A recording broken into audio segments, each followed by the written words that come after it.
Alors, grand bonjour à toutes et tous. Et avant de démarrer, laissez-moi faire une toute petite citation. Elle est empruntée à un des livres de nos deux invités.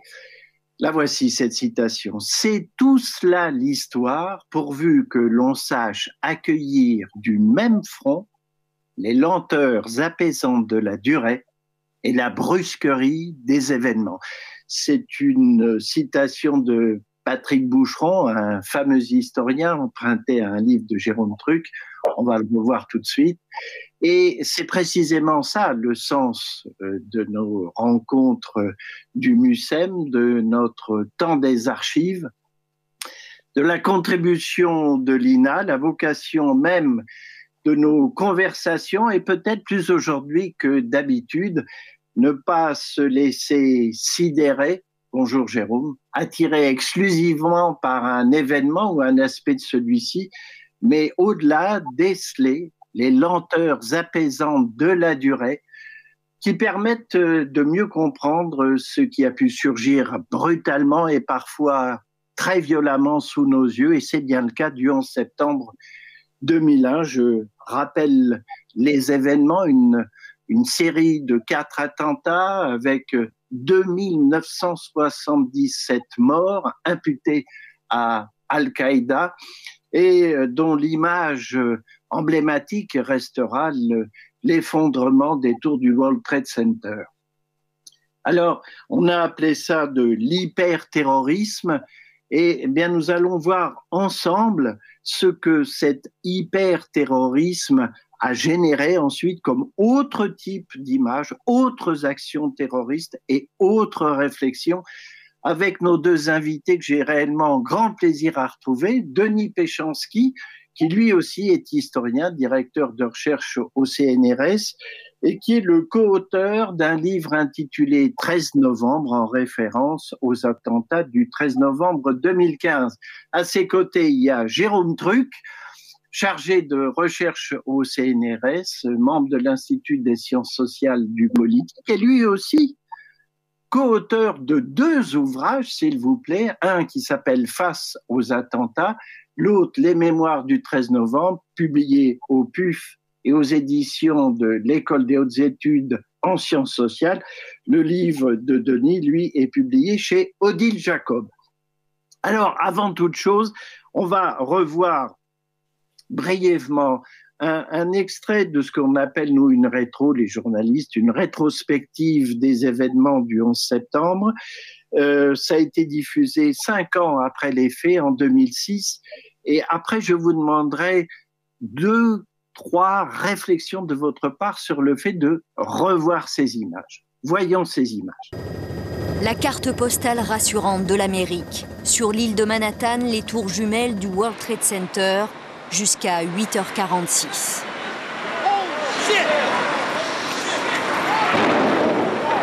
New York vient de changer de visage. Un Boeing 767 d'American Airlines a percuté les étages supérieurs de la tour nord qui s'embrase. À l'intérieur, des centaines de personnes prises au piège dans les bureaux. En direct, la tragédie de ces hommes, de ces femmes qui appellent au secours. Un terrible crash d'avion en plein cœur de New York, mais 17 minutes plus tard,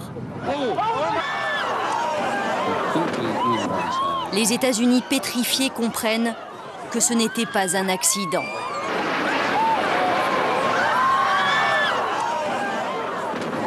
À bord du 2e Boeing de la United Airlines, 65 passagers, dont 5 terroristes. L'avion a été détourné de Boston, tout comme le premier des attaques suicides. Alors, on vient de revoir ces images dont on perçoit même 20 ans plus tard la puissance. Je voudrais vous demander à l'un et à l'autre, peut-être en démarrant par Denis, ce que vous inspire le fait de revoir ces séquences. Alors moi, deux, trois points. Le premier, c'est qu'on voit bien que c'est un événement monde. Jusqu'au tout dernier sondage là, que j'ai eu à commenter, il est clair que le 11 septembre reste une sorte de matrice du XXIe siècle, de matrice mémorielle du XXIe siècle. Bien. La deuxième, c'est que on va avoir, suivant l'endroit où on se trouve, une vision différente aujourd'hui et une représentation différente du même événement. On y reviendra entre les États-Unis et la France, par exemple. La troisième, ces images-là, on les a vues et revues. Donc, il va falloir qu'on réfléchisse à la question du ressassement que représentent ces passages en boucle des mêmes images traumatiques. Jérôme? Mais moi, ce que ça m'inspire, c'est le fait que, effectivement, Denis parlait à l'instant de matrice. Ce qui est très clair, c'est que le 11 septembre, c'est un point de rupture dans le rapport dans le terrorisme, en fait, dans l'histoire du terrorisme. Les modalités du terrorisme changent complètement d'ampleur et du coup, pour les sociétés occidentales, c'est vraiment effectivement une matrice. Alors moi, je dirais une matrice sociologique dans la façon dont on répond à des actes terroristes de masse. Tout nous renvoie tout le temps au 11 septembre. On le voit aussi dans la dimension analogique, c'est-à-dire que ces images qu'on voit là, à l'époque, elles ont été interprétées comme rappelant les images de Pearl Harbor. Aux États-Unis, on parle d'un nouveau Pearl Harbor. Et depuis, les attentats de masse qu'on a pu connaître en Europe, par exemple ceux de Madrid en 2004 ou ceux du 13 novembre 2015 en France, ont toujours été renvoyés à cette analogie avec le 11 septembre, du coup, comme étant un nouveau 11 septembre, un 11 septembre espagnol ou un 11 septembre français. Et l'autre chose, moi, que ça m'inspire aussi, le dernier point, c'est la tension entre une dimension symbolique de l'événement et la dimension humaine. Là, on voit avant tout, ce qui est effectivement les images qu'on a le plus vues en boucle depuis 20 ans, sont ces tours en feu qui explosent et puis qui s'écroulent. Et dans cette matrice, donc depuis 20 ans, de notre rapport aux actes terroristes, il y a toujours eu cette tension entre la dimension symbolique des événements et la dimension humaine. À l'époque, on a pu pas mal critiquer, dans les médias européens notamment, le fait qu'on voyait finalement assez peu la souffrance humaine générée par ces attentats du 11 septembre. Et par contraste, ce que j'explique dans mon premier livre consacré aux attentats, à cette question-là, le livre Sidération, sociologie des attentats, on a pu voir ensuite que dans tous les attentats qu'on a connus en Europe depuis, l'accent a bien plus souvent été mis sur la dimension humaine de la souffrance causée par les terroristes. Ces images, à titre personnel, j'ai été responsable de l'info de France 3 et nous savons tous que c'est au moment du repas que les choses ont commencé à être publiées. Elles ont été publiées en temps réel sur toute la planète. Et par exemple, à Troyes, qui n'était pas réellement équipé pour ça, nous nous sommes tous sentis obligés d'aller à l'antenne et de les diffuser et d'en parler.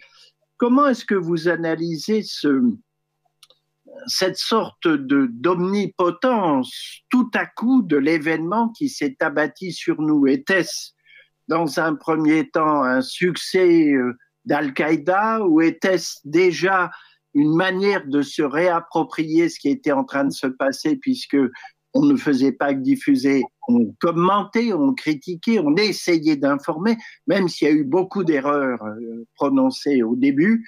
Comment est-ce que vous voyez ça, de la position médiatique par rapport à ces images, puisque c'est nous qui les avons diffusées? De mon côté, ayant eu à travailler dans le cadre d'un équipement d'excellence qui continue et qui s'appelle d'ailleurs Matrice, sur le 11 septembre, j'ai regardé ce qu'il en était des différentes télévisions. Ce qui me frappe, c'est qu'entre, on va dire, 14h45, heure française, et 1h du matin, c'est une émission en continu. Oui. Je n'ai jamais vu ça. Oui. Une émission en continu, et pour les chaînes où il y avait de la publicité, pas une seule publicité pendant tout cet espace de temps. Rien que ça donne une dimension du choc qu'a représenté l'événement et du choc aussi pour les rédactions et la nécessité de répondre à l'événement à la hauteur de l'événement. Bon. Donc cette prise de conscience, elle est partagée par tous. Et une télévision qui ne suivait pas l'événement décrochait immédiatement. Donc, de ce point de vue-là, ça ne m'étonne pas, parce que c'est vrai que c'est un caractère exceptionnel, et que bon, Al-Qaïda visait ça, il l'a obtenu. L'attaque contre la première puissance mondiale, dans ce qu'il y a de plus symbolique, c'est-à-dire les tours. Bien plus, soit dit en passant, on pourrait y revenir dans la hiérarchie telle qu'on va la retenir plus tard dans l'événement, bien plus que l'attaque contre le Pentagone. Oui. Et alors, dans la représentation qu'on a en France, pas aux États-Unis, en France, la représentation du crash du dernier avion en Pennsylvanie, c'est peanuts dans la mémoire collective française. Ça veut dire que c'est bien cette symbolique-là que les Français ont retenue, comme dans de nombreux pays. Aux États-Unis, c'est différent. Aux États-Unis, c'est différent parce que va commencer à se structurer d'emblée une mémoire de l'événement construite autour de la figure du héros et pas simplement autour de la figure de la victime. Pas simplement autour de la symbolique des tours. Et donc, on va mettre en avant, y compris quand on parlera des tours, la figure du pompier qui est pratiquement absente de la mémoire du 11 septembre en France. On va mettre en avant les héros qui se sont levés dans cet avion qui va se crasher en Pennsylvanie, et on en a des traces dans les messages laissés sur les smartphones, disant, bon, ben, quitte à mourir, autant éviter le pire, il se passe quelque chose de dramatique, on va essayer de prendre le contrôle de l'avion. Tous les ans, les présidents américains rendent hommage à ces victimes-là. En France, on n'a pratiquement aucun écho de cet événement. On voit bien comment des régimes mémoriels différents renvoient au même événement dans des pays différents, ou bien comment ces régimes mémoriels évoluent avec le temps. C'est une sorte de combinatoire entre la synchronie et la diachronie. Jérôme, régime mémoriel, précisément, c'est un peu ça aussi ce que vous expliquez dans Face aux attentats. Et donc, oui, ce que dit Denis vous évoque cette problématique. Oui, ces différences de rapport à la mémoire de l'événement, elles renvoient aussi aux différences dans l'expérience qu'on a de l'événement. Et je disais tout à l'heure que le 11 septembre introduisait une rupture. La rupture qu'introduit le 11 septembre, elle se situe d'abord à ce niveau-là, au niveau de la médiatisation de l'acte terroriste. Parce qu'on sait que l'histoire du terrorisme est aussi une histoire des médias. Ça commence l'invention du terrorisme à l'aveugle à la fin du 19e siècle par les anarchistes. Ça va avec l'âge d'or de la presse écrite. Et là, ce qu'on voit avec le 11 septembre, c'est que c'est concomitant aussi de l'apparition des chaînes d'information en continu. Et donc, la vraie rupture, elle est là. C'est-à-dire qu'en fait, on voit l'attentat se produire vraiment en direct. CNN prend l'antenne quand on apprend qu'il y a une tour qui est en feu, et puis du coup le deuxième avion, on l'a vu là, on le voit se crasher en direct, et vous rappeliez que les journalistes sont là à commenter des informations, ils savent pas trop ce qui se passe, et eux-mêmes au début ils n'arrivent pas à qualifier ce qui se passe quand le deuxième avion percute la seconde tour en direct. Et c'est ça qui est absolument sidérant et qui marque un tournant, parce que depuis tous les autres attentats qu'on a connus connaissent cette couverture. Le 13 novembre, c'est des heures et des heures pareilles de chaînes d'information en continu, d'interruption des programmes pour nous décrire la situation au Bataclan et les suites, etc. Et ça change radicalement la façon dont la population, dont la société vit l'événement. Il faut le rappeler en fait, parce que voilà, c'est quelque chose d'un peu évident mais qu'on tend à oublier, c'est qu'au-delà des personnes qui sont directement impactées par un attentat et qui en sont directement victimes ou témoins, ce à quoi on réagit, une société réagit à un attentat, c'est ce qu'elle en perçoit au travers des médias. Donc cette rupture que marque le 11 septembre, elle est déterminante dans la façon dont ensuite la société est marquée par un attentat ou n'est pas marquée par un attentat, la façon dont elle s'en souvient. Denis rappelait là à l'instant le fait qu'effectivement, en Europe, les tours du World Trade Center ont beaucoup plus été retenus que le crash du Pentagone ou celui de Chancellorsville en Pennsylvanie. Ça tient aussi au fait que les tours du World Trade Center, on l'a vu en direct, alors que le crash du Pentagone, on ne le voit pas en direct, celui en Pennsylvanie, on ne le voit pas non plus en direct. Et donc cette force des images vécues en direct, ensuite répétées en boucle, a effectivement un impact très déterminant sur la façon dont les sociétés se relient à ces événements-là et s'en souviennent. Alors, je vous propose de voir la deuxième partie de ce sujet, où là, on va entendre s'exprimer les témoignages des victimes. Des rescapés ont participé à un documentaire, un mélange d'images d'archives et de reconstitution de ces événements. Stanley était dans la tour sud. Et je regardais en direction de la Statue de la Liberté, le téléphone dans ma main, quand j'ai remarqué l'avion. Il me fonçait dessus, tout juste à hauteur des yeux. Je n'ai pas eu le temps de réagir. Tout ce que j'ai vu, c'est cet avion qui grossissait. Mon Dieu, à toi de jouer. Et j'ai plongé sous le bureau. Au même moment, un conseiller informe George Bush en visite dans un collège. Le président des États-Unis reste sans voix. Washington, 9h43. Un Boeing 757 d'American Airlines avec 64 personnes à bord, dont 5 terroristes, s'écrase sur le Pentagone, l'inviolable ministère américain de la Défense. Parmi les 189 victimes, Mark, un passager, a passé un dernier appel. J'appelle de l'avion, maman. Nous sommes pris en otage. Voilà ce qu'il m'a expliqué. Il y a 3 hommes qui disent avoir une bombe sur eux. Je lui ai demandé, mais qui sont ces hommes? Je ne sais pas, maman, je t'aime, je vous aime. Je ne sais pas qui sont ces hommes. À New York, des rescapés sont dans les escaliers des tours.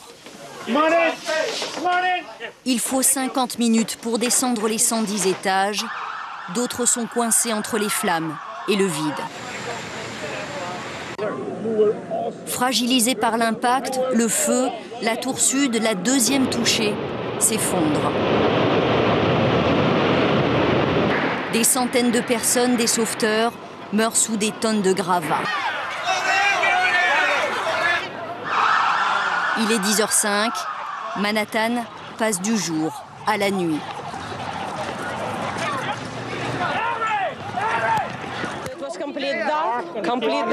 Tout était noir et il n'y avait plus de lumière. Seules quelques personnes avaient des briquets. Et puis il y avait tellement de poussière partout. Il y avait un nuage de cendres, comme de la neige. Mais vous le voyez, ce n'est pas de la neige, c'est l'immeuble. C'était un cauchemar terrible. 23 minutes plus tard, la tour nord implose. Les terroristes ont réussi 3 attaques suicides sur 4 planifiées. Le vol 93 de United Airlines s'écrase dans un champ désert de Pennsylvanie. Les 40 passagers, alertés du drame de New York par téléphone portable, se battent contre les 4 pirates de l'air. Quitte à mourir, autant sauver d'autres vies.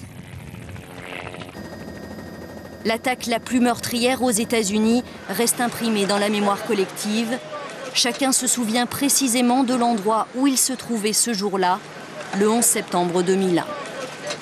Alors avec cette partie, je dirais que l'action terroriste prend figure humaine.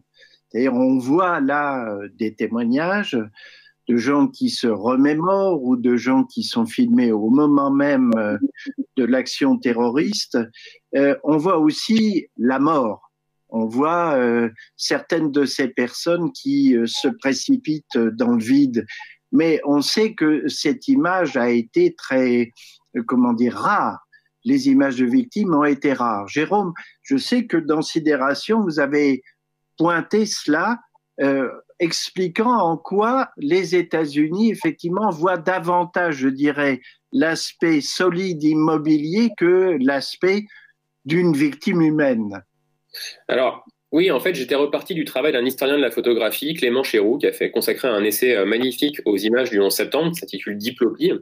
Et effectivement, je suis reparti de son travail et puis je l'ai transposé aussi aux attentats de Madrid en 2004 et de Londres en 2005.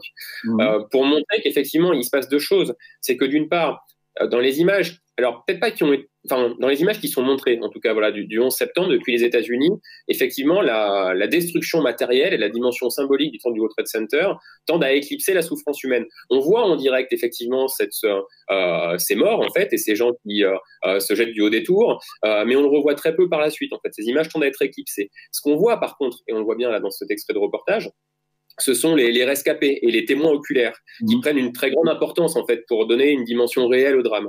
Et ça aussi pour le coup c'est un tournant dans le 11 septembre, un tournant de ce point de vue, c'est que jusqu'à la fin des années 90, quand un attentat a lieu, le traitement médiatique met quand même essentiellement l'accent, c'était bien documenté par Isabelle Garcin-Marou, mais essentiellement l'accent sur les perpétrateurs, sur les terroristes.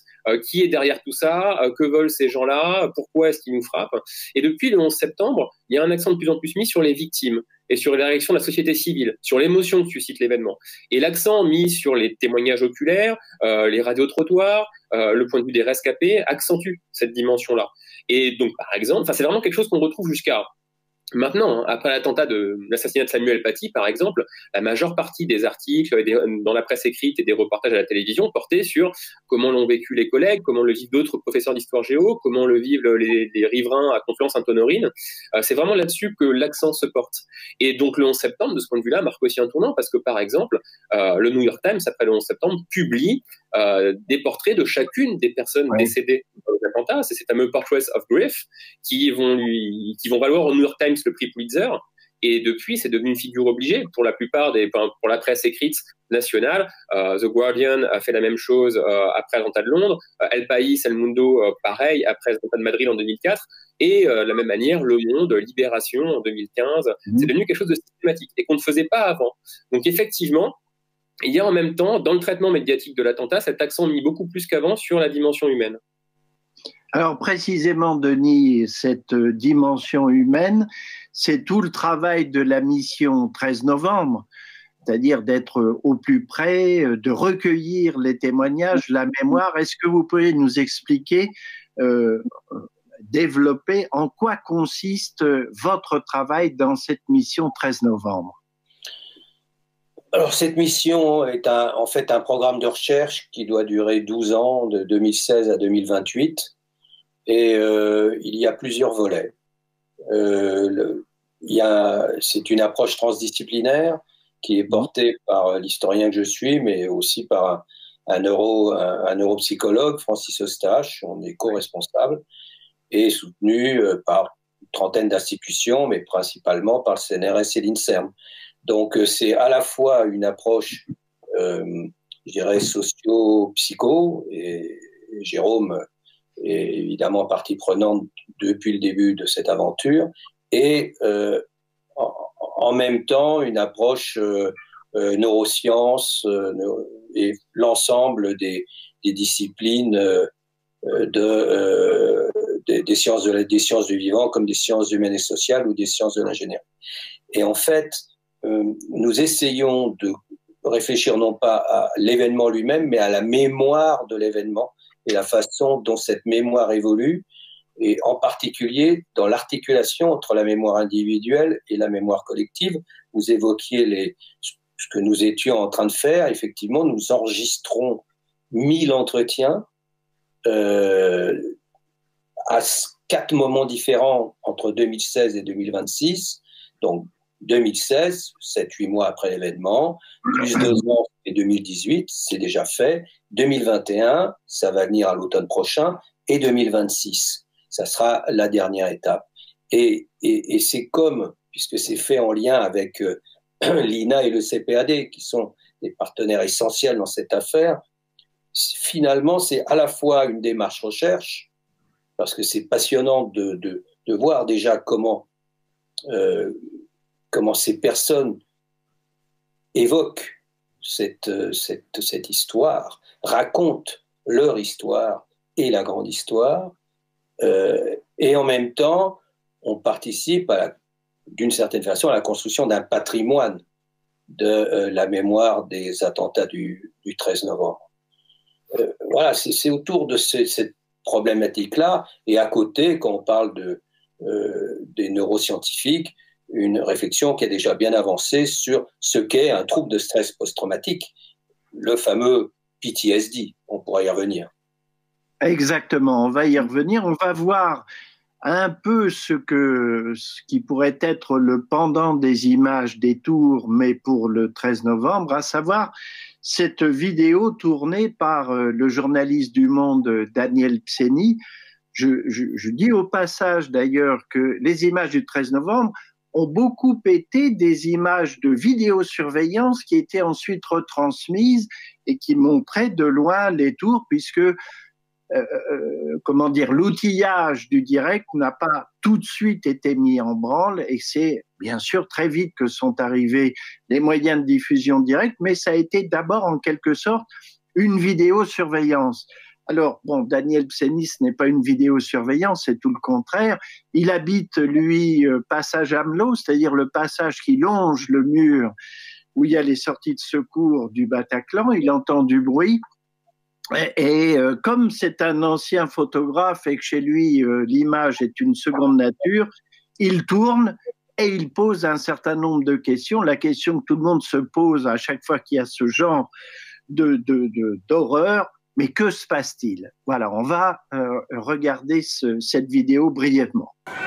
Il s'enfuit pour ne pas mourir. Derrière les cris, on entend le bruit des détonations. Nous sommes sur une des sorties à l'arrière du Bataclan. Il est presque 22 h. Un journaliste du Monde filme tout ce qui se passe. Un homme appelle l'un de ses proches. « Oscar, Oscar !» Un autre, visiblement blessé au pied, remonte la rue comme il peut. Le journaliste l'interroge. « Hé, qu'est-ce qui se passe ?» On entend alors une femme appeler à l'aide. « Je suis enceinte !» Les spectateurs tirent des blessés sur le sol pour les éloigner.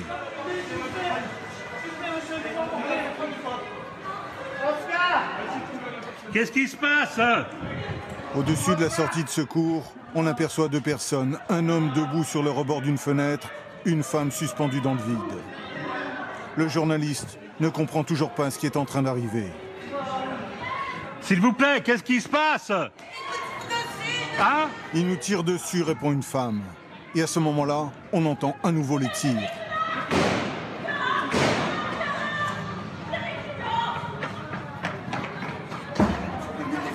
Il faut prévenir les flics, dit une personne qui s'enfuit. Suspendus aux fenêtres, les 2 spectateurs attendent toujours de l'aide. À ce moment-là, les secours sont en route.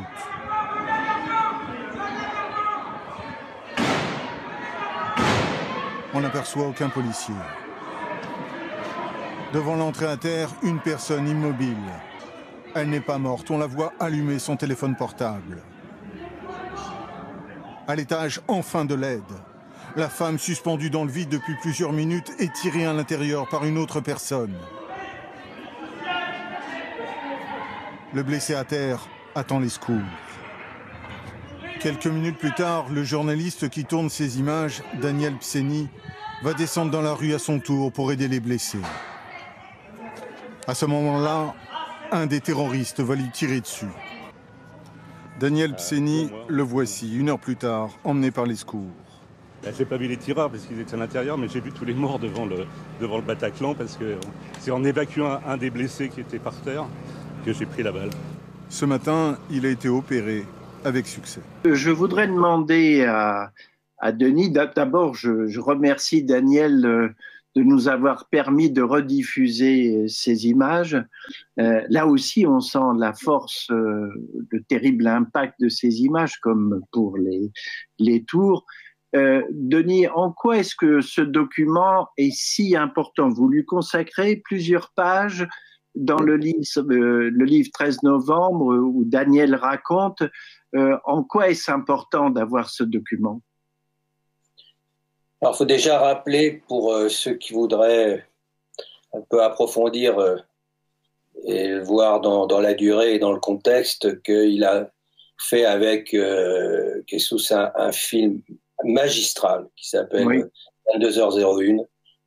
Et je conseille vraiment à tous ceux qui ne l'ont pas vu de le voir, parce qu'en plus, il y a un travail sur le type de support avec des reconstitutions en image synthèse. C'est très très beau. Bon. Il est disponible sur France 3 en replay, je le dis. Voilà, très bien. Et pourquoi c'est important pour nous? Parce que d'abord, il y avait ce passage-là, enfin ce moment-là, qui est le moment de ces deuxièmes fusillades du côté du passage Saint-Pierre-Amelot, ont été très peu documentés. Il a fallu travailler. Nous, il s'avère qu'on avait des dizaines et des dizaines de témoignages qu'on a pu croiser. C'est Laura Nathiez, qui est l'auteur principal du livre, qui a fait ce travail de reconstitution, ce qui fait qu'on a effectivement pu travailler grâce à ces images, grâce à ces témoignages, et sur l'événement en question, et sur cette dimension qui apparaît très clairement dans le film, c'est le rôle de ce qu'on appelle les aidants de première ligne. C'est-à-dire ceux qui, voilà, c'est pas les policiers, c'est pas les intervenants entre guillemets habituels comme les médecins ou les infirmières, enfin bon, ou la Croix-Rouge. Là, c'est les voisins. Ce sont les voisins qui interviennent. Ce qui fait que, et parce que Daniel Epseni est présenté là en train de filmer, mais il ne fait pas que filmer. Il va sortir pour aider, pour aider les blessés. Donc, et c'est cet événement-là, ce changement-là de figure centrale qui est intéressante. C'est-à-dire que, à côté de la figure de la victime, qui est effectivement la figure centrale dans la mémoire qu'on a du 13 novembre, il y a aussi une sorte de figure du héros du quotidien qui émerge, qui n'est pas dominante, mais qui émerge. Et on voit bien comment cette guerre d'image est aussi guerre de mémoire, et de guerre de mémoire, c'est-à-dire de qu'est-ce qu'on met en avant. Bon, la dominante, c'est la mémoire, c'est la figure de la victime pour le 13 novembre. Bon. Depuis, ça a bougé, on y reviendra, mais en tout cas, ça ne peut pas être la figure du terroriste. Le souvenir de Mera est trop terrible pour ça. C'est-à-dire que personne ne se souvient des victimes de la famille Sander et autres qui ont été massacrés dans cette école juive de Toulouse. Tout le monde se souvient du nom de Mera. Ça n'est pas possible. D'autant plus qu'il est devenu une sorte de figure héroïque dans certains segments de la société. Donc, ça a été... Il y a eu une prise de conscience et politique et médiatique de l'impasse et des conséquences de ce qui s'est passé Toulouse-Montauban en 2012. Donc là, ça n'est plus possible. Donc la deuxième chose qui émerge, c'est est-ce qu'on va mettre en avant plutôt la victime? Est-ce qu'on met plutôt en avant le héros? On voit bien, puisqu'on parlait du 11 septembre, que la figure du héros est tout de suite mise en avant dans la reconstruction, dans la résilience des Américains.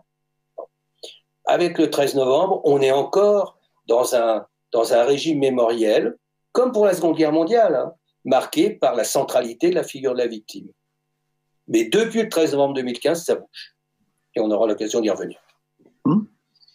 Jérôme, vous, d'en face aux attentats, parce qu'on va parler, il faut redire que le 13 novembre, ça a été plusieurs attentats, et on va voir incessamment là un sujet sur le stade de Saint-Denis, puis des terrasses mitraillées, et le Bataclan. Vous consacrez plusieurs pages au Bataclan parce que vous essayez de comprendre ce qui s'y passe, et parfois de manière contre-intuitive, si j'ose dire, c'est-à-dire on peut se dire, tiens, ça a été certainement la panique, les gens... Non, vous parlez d'une entraide, vous parlez de ce calme. C'est ça l'enjeu pour vous d'une compréhension, comme vous dites, par des armes d'intelligence face à l'arme Kalachnikov, si j'ose dire, du fait terroriste? Alors, en l'occurrence, c'est pas moi qui en parle, mais un de mes collègues, un psychologue, de The Cache. Parce qu'en fait, le livre Face aux attentats que j'ai coordonné avec Florence Fauché, son objectif, en fait, c'est de rassembler un ensemble d'études qui ont été lancées à la suite du 13 novembre. Il faut bien voir, en fait, qu'il y a une réaction de l'ensemble du monde de la recherche, du monde scientifique au 13 novembre qui dépasse même ce qu'on avait connu aux États-Unis après le 11 septembre, en fait. Après le 13 novembre, il y a le programme de recherche 13 novembre que dirige Denis avec Francis Eustache qui est lancé, auquel je participe. Mais il y a aussi en même temps, un appel à projet qui est lancé de manière tout à fait inédite par le président du CNRS de l'époque, Alain Fuchs, l'appel Attentat Recherche, et qui permet d'essaimer plusieurs centaines de petits projets avec des petits financements qui ont permis de faire des études ciblées, dont celle de Guillaume de The Cache, donc, sur les comportements au sein du Bataclan des personnes qui ont été très directement confrontées au danger, à l'attaque, et qui remet en cause effectivement cette idée selon laquelle face à une menace comme ça, on serait tous directement mus par la peur panique qui se traduirait par le chacun pour soi, le sauf qui peut, une sorte d'égoïsme instinctif. À partir de questionnaires qu'il a administrés auprès d'un certain nombre de rescapés du Bataclan, il montre qu'en fait, on a globalement observé au sein du Bataclan plus de comportements d'entraide que de comportements égoïstes. Il essaie de comprendre pourquoi. C'est des choses qui corroborent des résultats qui avaient déjà pu être établis à propos de ce qui s'est passé dans les tours du World Trade Center, justement, au moment du 11 septembre, ou dans le métro londonien en 2005. Et donc voilà, effectivement, c'est le premier chapitre de ce livre face aux attentats. Et d'une manière générale, donc ces projets de recherche qui ont été développés à la suite du 13 novembre permettent de remettre en cause comme ça un certain nombre d'idées reçues qu'on peut avoir par rapport aux attentats, parce que ce sont des moments, les situations d'attentats, où effectivement, souvent on manque de recul, on réagit comme on réagit toujours, mais là de manière exacerbée, à partir de prénotions, de préjugés qu'on peut avoir. Et là, effectivement, la recherche nous permet de prendre du recul pour comprendre effectivement ce qui se passe à différents niveaux, aussi bien quand on est directement victime, directement confronté aux attentats, mais aussi plus largement à l'échelle du reste de la société. Prendre du recul, par exemple, par rapport à cette dimension médiatique de l'événement, comment on réagit selon ce qu'on nous montre ou ce qu'on nous montre pas, selon les termes qui sont employés ou pas employés par les journalistes ou par les dirigeants politiques. Prendre du recul là-dessus, c'est ce que nous apporte la recherche. Denis, vous souhaitiez intervenir ? Oui, sur 2 points pour tout à fait conforter ce que vient de dire Jérôme. Nous, on a recueilli à peu près, de mémoire, 100 de témoignages de personnes qui étaient au Bataclan. Et ce qui est frappant, c'est que ce qui domine, c'est absolument pas ce qu'on pourrait tout à fait imaginer, c'est très humain de pouvoir essayer de s'en tirer seul, quoi, et par tous les moyens, y compris en piétinant les morts. Malheureusement, ce qu'on piétine, c'est les morts. Mais sinon, il y a un phénomène d'entraide qui est très spectaculaire et qu'on voit, mais il y a presque pas de contre-exemple. Donc ça, je permets d'insister sur ce point Et d'ailleurs, juste une petite incise, on le voit très bien dans le document de Daniel Pseni. On voit par exemple cette femme enceinte avec l'homme au-dessus qui était lui-même suspendu qui rentre à l'intérieur pour l'aider. C'est un comportement d'entraide. Il n'est pas là, lui, à essayer de grimper au-dessus. Enfin, il était en train d'eux. Puis comme il n'y arrive pas et qu'il entend cette femme, il rentre à l'intérieur. Et alors, on le sait ensuite grâce à des témoignages qu'à ce moment-là, après, tout de suite, un des terroristes arrive et leur dit à tous de rentrer. Et une prise d'otage commence à cet endroit-là. Bon. Et dans la rue, on voit aussi, pareil, des gens qui pourraient partir en fuyant et qui, au contraire, tirent des valides, qui tirent des gens qui ont les jambes blessées. Et au lieu de s'en aller tout seul, ils portent secours à d'autres personnes qui sont blessées. Et je me permets de signaler 2 choses. Le premier, c'est qu'il y a effectivement un témoignage qui a été publié de David Fritz qui renvoie exactement à cet épisode-là. Magnifique bouquin. Et aussi, on touche du doigt quelque chose qui, pour nous, est central dans notre démarche. Qu'est-ce qu'on fait avec un témoignage ? Et ça, c'est valable pour tout le monde, pour les journalistes aussi. Quel est le rapport du témoignage à la vérité ?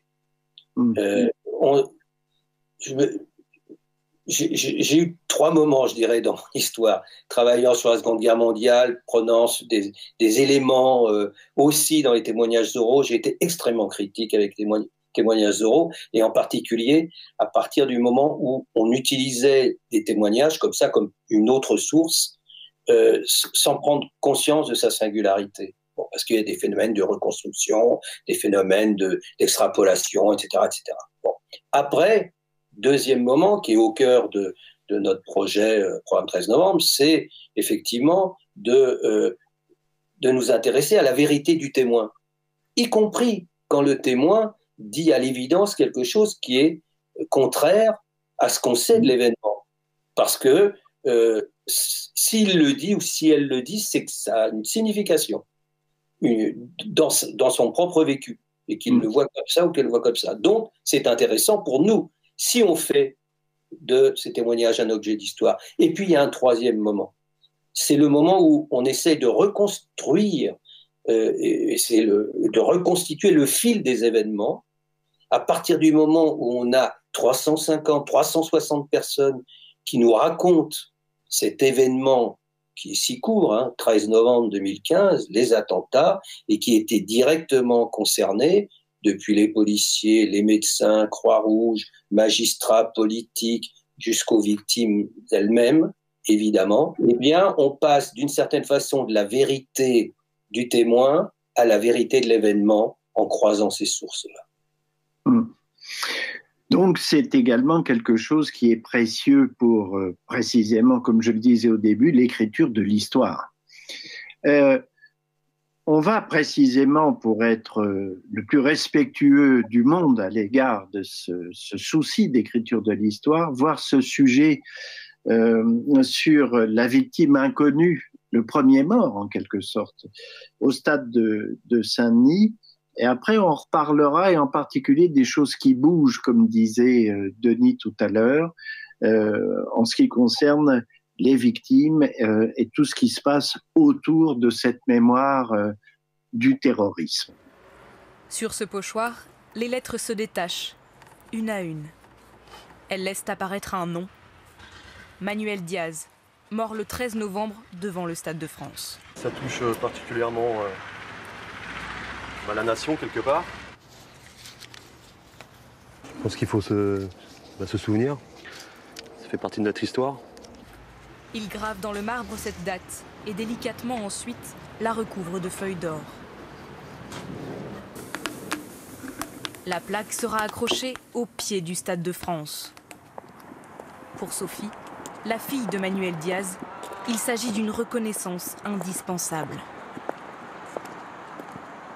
On oublie vite, il y a eu Nice, il y en a d'autres depuis, et on oublie vite. Et puis ici, il n'y a qu'une seule victime, et souvent encore aujourd'hui, on me dit « Ah bon, mais je pensais qu'il n'y avait pas eu de victime au stade ».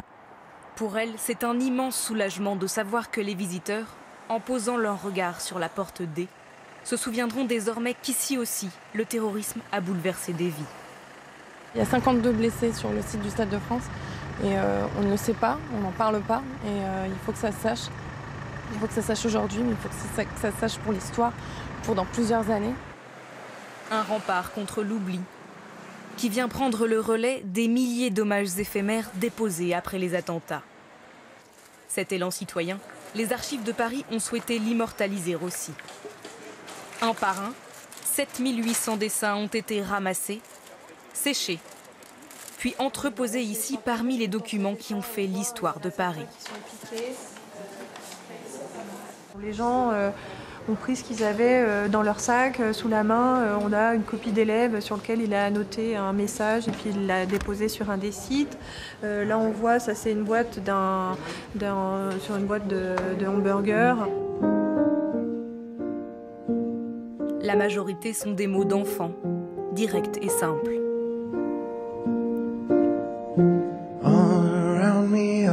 Les autres mêlent espoir, tristesse, poésie,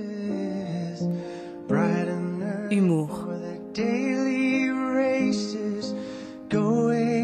Tous ont été numérisés. Ils seront disponibles en ligne ou en livre dans quelques mois pour que perdure la mémoire du 13 novembre.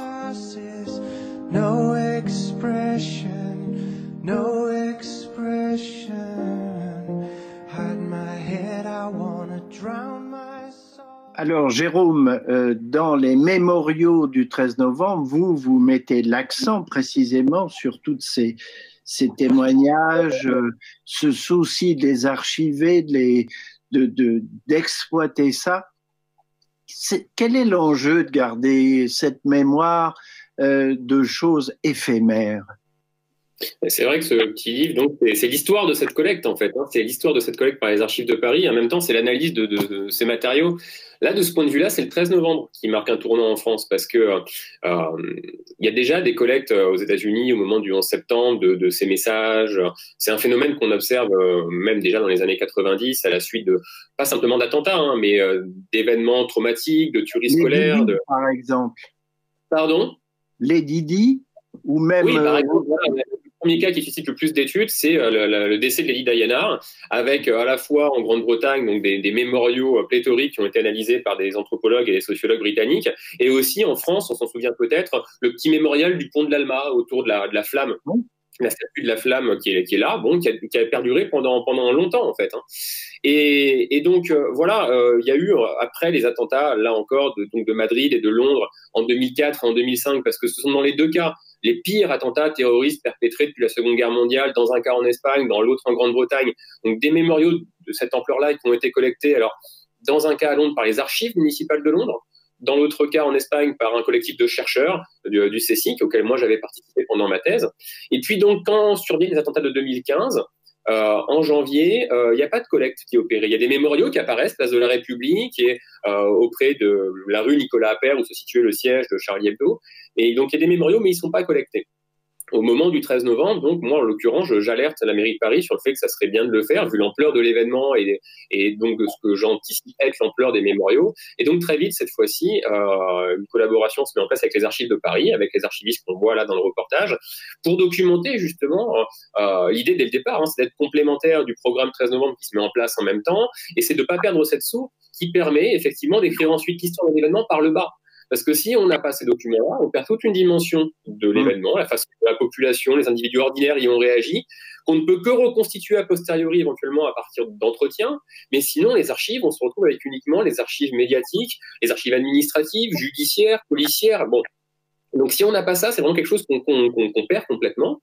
Et voilà, depuis, des collectes du même type ont eu lieu à Bruxelles, après l'attentat de mars 2016, à Barcelone, à Manchester, et des fonds qu'on peut comparer aussi entre eux, pour donc non seulement écrire par le bas l'histoire de ces événements, mais aussi pouvoir comparer la façon dont différentes sociétés réagissent à des événements du même type. Et alors évidemment, ces fonds-là ont aussi leurs limites, parce que typiquement Saint-Denis, comme c'est là les archives de Paris qui se sont saisis des mémoriaux dans Paris, et ce qui s'est passé le 13 novembre au soir en dehors de Paris, en l'occurrence à Saint-Denis, ne fait pas partie de ce fonds. Il y a eu pourtant aux abords du Stade de France quelques mémoriaux, il y a quelques photos qui en témoignent, mais ce n'était pas du ressort des archives de Paris de collecter ça. Les archives de Saint-Denis ne se sont pas saisies. Et donc, du coup, c'est une dimension qu'on a perdue et qu'on essaye de récupérer autrement. Dans le livre, du coup, on consacre un encadré à Saint-Denis où on allait enquêter a posteriori. Denis peut en parler dans le programme 13 novembre où on était très sensible aussi à essayer de récupérer aussi cette dimension de l'événement. Mais évidemment, il faut être sensible à ça. C'est des documents qui permettent de documenter les choses par le bas, mais qui ont aussi leurs limites. Il y a des dimensions de l'événement, comme là, typiquement, le Stade de France, qui peuvent avoir tendance à tomber dans l'ombre si on n'y prend pas garde. Oui, puis il y a un remarquable travail photographique, je souligne dans le livre. C'est vraiment également un bel objet éditorial. Oui, parce que les archives de Paris ont commencé par faire une collection de photos. Avant même de commencer à collecter le contenu des mémoriaux, immédiatement, ils se sont dit on va documenter les mémoriaux pièce par pièce et dans leur ensemble. Donc il y a un fond de plusieurs milliers de photographies dont on donne un petit aperçu dans l'ouvrage, effectivement. Denis, vous parliez des choses qui bougent. Est-ce que vous pensiez à ce que dit Jérôme, c'est-à-dire cette écriture de l'histoire par le bas, le témoignage de ce qu'on a appelé dans un autre cadre les invisibles, et là qui tout à coup émerge dans ce livre choral, entre guillemets, que vous avez rédigé? Oui, ça sera la version optimiste. Mais il y a aussi une dimension pessimiste qui est tout à fait évoquée dans ce très très beau reportage que vous avez choisi là. C'est la première partie sur le Stade de France et sur la fille de Manuel Diaz. Donc la seule personne tuée au Stade de France parmi les victimes, mais il y a eu 52 blessés effectivement. C'est la question de la double peine. La double peine dans la mémoire collective. C'est-à-dire dans quelle mesure un événement qui est multisite va se condenser, condensation mémorielle sur un site, sur un événement. Ce qui fait que les autres ont non seulement subi l'attaque terroriste, mais subissent également l'oubli. Donc, on le voit très bien pour le 13 novembre, où Stade de France terrasse aussi. Dans les études qu'on fait avec le Crédoc, on s'aperçoit qu'on a une condensation mémorielle autour, quand on interroge les Français sur quels sont les lieux du 13 novembre. De plus en plus, on se condense et on se concentre sur soit Paris, parce que c'est flou, soit Bataclan. Mais il y a un effondrement des références au Stade de France et aux terrasses. Donc là, les mécanismes sont importants à prendre en compte, et puis à prendre en compte aussi pour ceux qui ont à s'occuper de gestion mémorielle publique, à l'État, qui doit rendre compte de cette histoire, et qui, si on se concentre sur un un seul des lieux, on oublie les autres, avec des conséquences. Et c'est là où c'est intéressant de voir comment s'articule mémoire individuelle, mémoire collective et pathologie de la mémoire. Parce que si un groupe passe sous les radars, c'est ce qu'on est en train de constater là, y compris par rapport à notre livre, soit dit en passant, et un groupe est complètement passé, deux groupes sont complètement passés en dessous des radars. Il s'avère que non seulement ils sont oubliés, on ne sait même pas qui sont intervenus, mais en plus, c'est parmi eux que on trouve les pathologies de la mémoire les plus dures. C'est eux qui développent le plus longuement des troubles de stress post-traumatique, parce que non seulement ils ont vécu l'horreur, mais en plus, alors même qu'ils étaient présents et actifs et intervenants, ils ne voient pas de relais dans la mémoire collective. Oui, ils ne se sentent pas considérés. Et oui, et ils ne sont pas dans l'histoire, ils ne sont pas dans le grand récit. Ils ne demandent pas à ce qu'on dise quelques héros fantastiques, c'est pas le problème. Ils ont existé simplement. Vous savez, c'est un point central. Moi, je prends souvent un autre exemple dans la Deuxième Guerre mondiale. Vous avez, c'est ce que j'appelle les conditions de la mise en récit mémoriel. Quelles sont les conditions pour qu'un événement s'inscrive dans la mémoire collective? Il faut qu'il soit utile, il faut qu'il ait un sens. Bon. Eh bien, vous avez eu pendant 3 mois des bombardements en Normandie qui ont fait plus de morts en 44, a été 44, plus de morts, de blessés, de destruction que toute l'occupation en Normandie. Bon. Or, pendant des décennies et des décennies, là, ça a commencé à bouger, les bombardements en Normandie n'étaient pas entrés, comme des éléments structurants de la mémoire collective de la Deuxième Guerre mondiale. Ce qui, évidemment, a été dramatique pour les familles qui toutes ont été touchées par ces bombardements-là. Bon. Pas de relais dans la mémoire collective. Et pourquoi il n'y a pas de relais? Parce que qu'est-ce qu'on fait avec les bombes qui sont larguées par les copains qui viennent vous libérer? Ça n'a strictement aucun sens.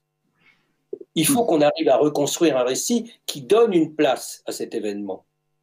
Et tenir compte aussi du fait que la condensation mémorielle est naturelle, parce que la mémoire ne fonctionne pas sans oubli. Donc on trie. Et s'il y a tri, le problème, c'est ceux qui sont laissés de côté. Voilà. Et pour le 13 novembre, très clairement, se pose la question de la mémoire du Stade de France et des terrasses par rapport à la mémoire du Bataclan. Et c'est pourquoi les deux associations de victimes du 13 novembre, l'une, la Femme Paris, dirigée par un ancien du Bataclan, c'est l'association de jeunes, l'autre, 13-11-15, c'est plutôt les parents endeuillés. Eh bien, le président de l'association a perdu un de ses gosses au Bataclan, et pourtant tous les deux, tous les ans, disent attention, il n'y a pas que le Bataclan. Voilà. Et ça, c'est volonté-là, et c'est décisif. On voit bien comment la mémoire peut intervenir aussi dans l'intime. La mémoire collective intervient dans l'intime. Je voudrais ajouter un point là-dessus, Hervé, si tu permets. Parce que, effectivement, Denis parlait à l'instant de la responsabilité des personnes qui ont à nommer publiquement ces événements et à en organiser la mémoire. Et c'est notamment la responsabilité des journalistes, du coup, des personnalités politiques, mais aussi des journalistes. Et je voyais encore récemment, parce que le processus est bien connu. Hein. Pour le 11 septembre, ça a été pareil. Il y avait des journalistes qui disent encore aujourd'hui « attentat de New York », par exemple. Bon, tout le monde voit bien de quoi il est question, mais ça met dans l'ombre, précisément, le Pentagone, la Pennsylvanie, et donc, aux États-Unis, on dit toujours 11 septembre et on ne dit pas attentat de New York. Bon. Et donc là, pour le 13 novembre, c'est pareil. Je voyais encore il y a quelques semaines Léa Salamé, par exemple, sur France Inter, qui se faisait interpeller par des victimes du terrorisme sur les réseaux sociaux parce qu'elle avait, et comme on fait de plus en plus aujourd'hui sans y prêter garde, dit les attentats du Bataclan. Les attentats du Bataclan. Or, ça n'existe pas, les attentats du Bataclan. Il y a un attentat au Bataclan, il y a les attentats du 13 novembre. Et c'est vraiment, je pense, pas grand-chose que d'être vigilant à ça quand on est journaliste ou responsable politique, y être vigilant individuellement et collectivement. C'est pas compliqué d'avoir en tête de se dire, nous, on le fait en tant que chercheurs. Aussi bien Denis que moi, on ne dit pas attentat du Bataclan, on fait attention à dire attentat du 13 novembre. Voilà. Et ça me semble vraiment quelque chose de nécessaire faut être vigilant à ça, à faire attention à comment on nomme les événements, parce qu'on ajoute du mal au mal, effectivement, quand on dit attentat du Bataclan. Alors, précisément, le journaliste modeste, enfin j'essaye, savait bien qu'il est interpellé en permanence dans l'action terroriste, puisque l'action terroriste se nourrit de la publicité qu'on en fait. C'est une composante de l'action terroriste qui cherche effectivement à ce que les médias du 19e dont vous parliez et ceux d'aujourd'hui en parlent. Avec une grosse différence néanmoins, c'est que aujourd'hui les réseaux sociaux permettent à l'organisation terroriste ou au terroriste lui-même de faire sa propre publicité en quelque sorte à l'acte violent qui va être le sien. J'aurais voulu qu'on finisse par la diffusion d'un dernier élément qui est justement une vidéo tournée par une personne dans la rue sur l'assaut lancé à l'égard de l'hypercacher. Et si vous voulez, derrière, on parlera un peu de la responsabilité journalistique et de la manière dont une éthique du terrorisme s'est peu à peu constituée dans les rédactions. Alors ici et là, oui, nous pouvons et nous, hélas, nous faisons encore des erreurs, mais la prise en compte de la préoccupation existe bien, aussi bien, je le dis, pour nos amis de France Inter avec Léa Salamé, que en matière de télévision. Nous savons aujourd'hui à quel point c'est essentiel. On va voir cette dernière vidéo ensemble. On va regarder un document maintenant filmé par un riverain, l'assaut de la porte de Vincennes. Attention car certaines images sont violentes. Le commentaire signé Samassoula. C'est un habitant qui filme.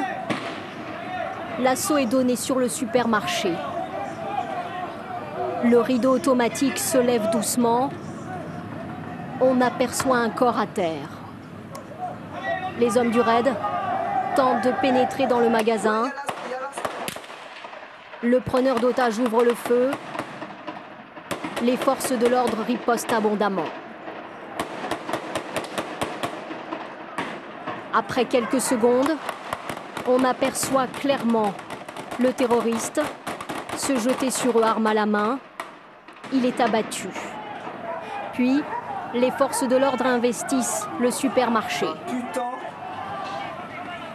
Les otages se précipitent à l'extérieur en criant. Ça fume. Parle pas, faut laisser. Ils sont très nombreux.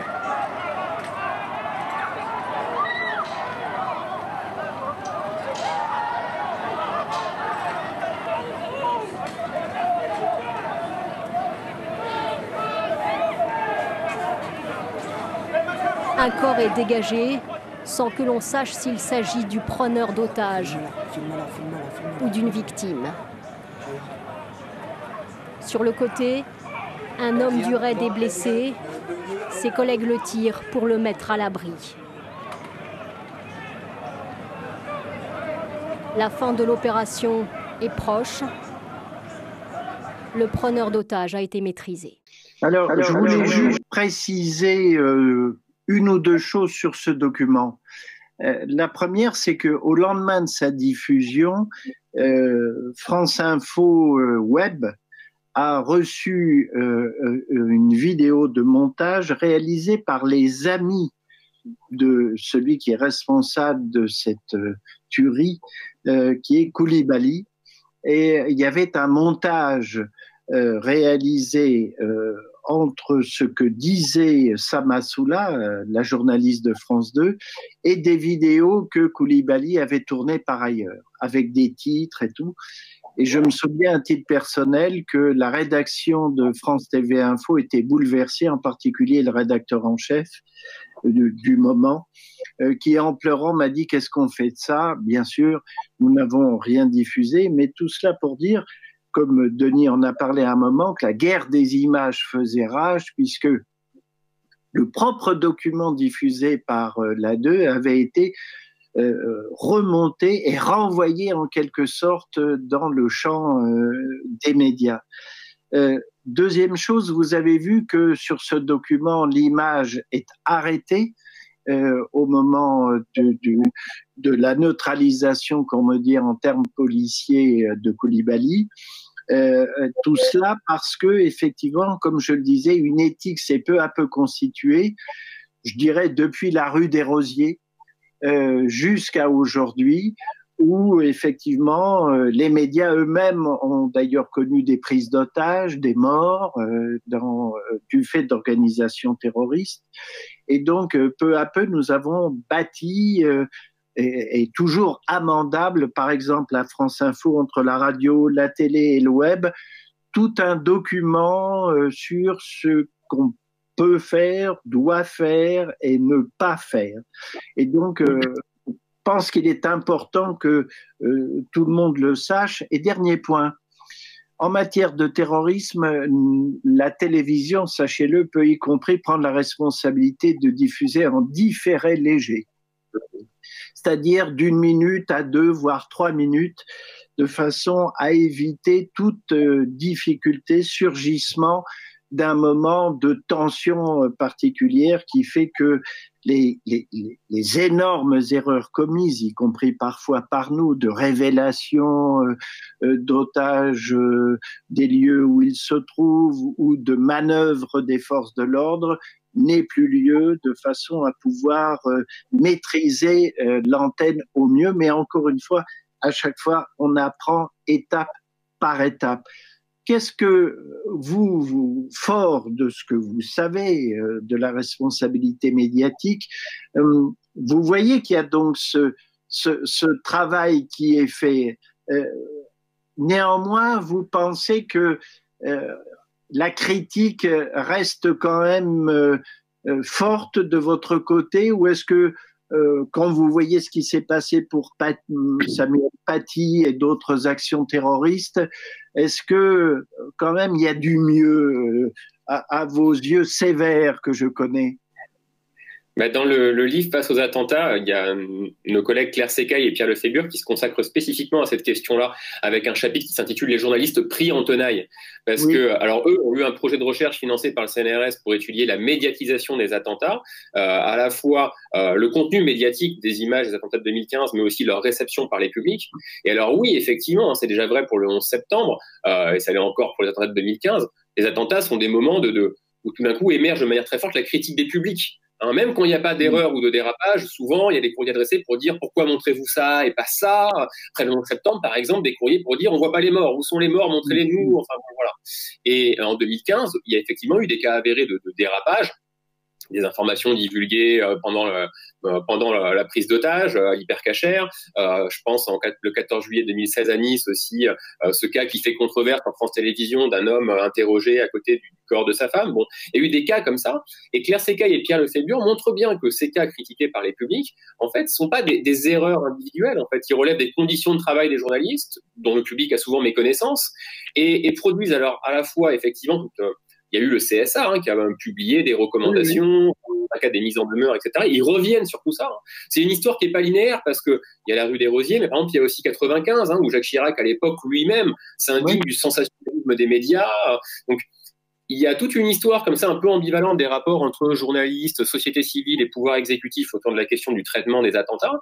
Et donc, il montre bien en tout cas que 2015, tout à l'heure, Denis rappelait aussi le moment Mohamed Merah, dont il est question parce qu'il se joue aussi quelque chose à ce moment-là. Et en 2015, ce qui est très clair, en tout cas, c'est qu'il y a un moment d'autocritique et d'autoréflexion de la profession sur elle-même.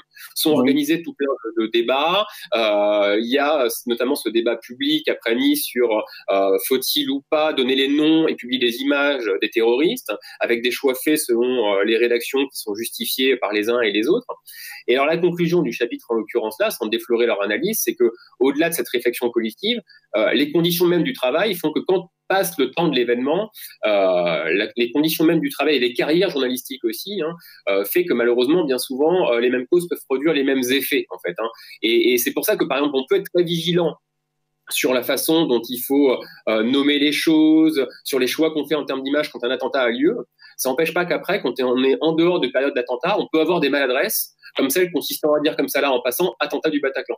Alors que c'est rien de se dire qu'il faut faire attention à ça. Mais bon, voilà, on a beau être réflexif et faire attention à plein de choses, ça n'empêche pas qu'il y a des choses comme ça qui passent. Denis, avec l'œil sévère qui est le vôtre? Je ne me permettrai pas déjà, mais c'est surtout, je vous propose en débat une question que j'avais posée au CSA à un moment donné. Parce que, et que j'ai eu l'occasion d'exposer lors de divers entretiens, en particulier dans des émissions de chaînes d'infos en continu. Il y a ce qui, pour moi, est évident, et ce qui a été évident pour tout le monde, et d'ailleurs, le 13 novembre, le rapport général du CSA sur la façon dont a été géré le 13 novembre est quelque chose qui montre qu'il y a une évolution très positive depuis les dérapages de janvier. Bon, alors il y a eu après 2016 où il y a un problème qu'évoque très justement Jérôme, mais globalement, disons que le tableau était positif. Mais moi, mon problème, c'est que ne pas tendre un micro à une personne sur la prom qui est effondrée à côté du corps de sa femme et du corps de son gosse, évidemment, on n'a pas besoin de lui demander comment il va. Il n'y a pas besoin de dire comment se trouve le dispositif des forces de police à l'hypercachère ou bien d'évoquer ce qui se passe dans à Danemartin au moment des frères Kouachi. Bon, ça c'est simple. Mon problème, il n'est pas là. Mon problème, il est que avec le système des chaînes d'infos en continu, on a une sorte à la fois de ressassement par passage en boucle des mêmes images, des images traumatiques et des images qui vont revenir, et on attend 5-10 minutes les quelques images supplémentaires qui vont nous permettre d'avoir des éléments d'information, et je le dis d'autant plus facilement que je l'ai fait aussi, bien sûr, et qu'on est comme scotché. Or, ce ressassement des images et des images traumatiques, c'est une sorte de duplication du ressassement qui est caractéristique du trouble de stress post-traumatique.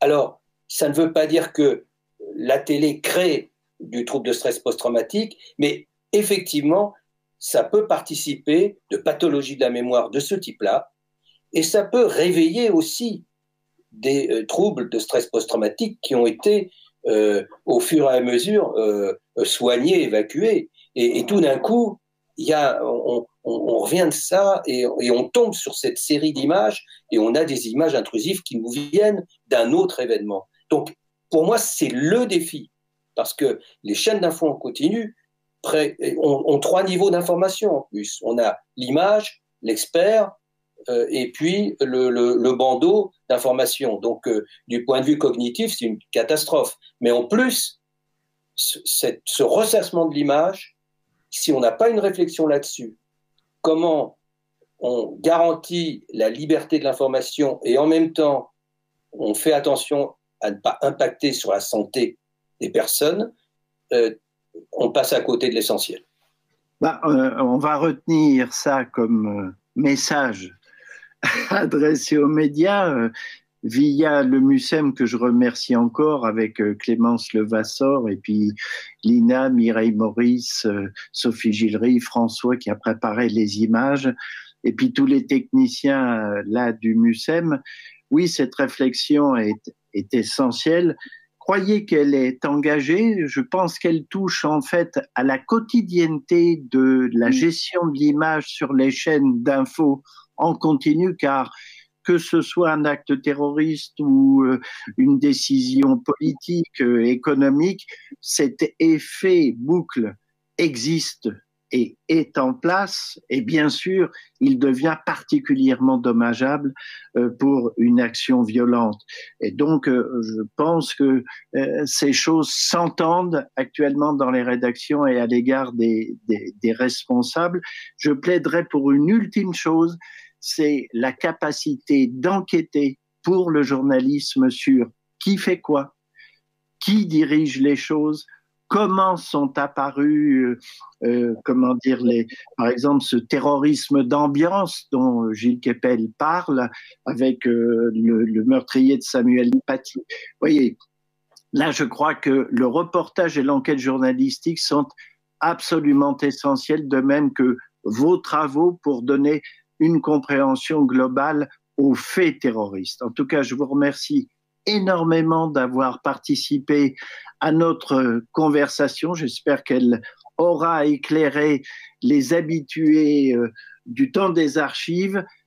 Merci encore et à bientôt pour un nouveau numéro.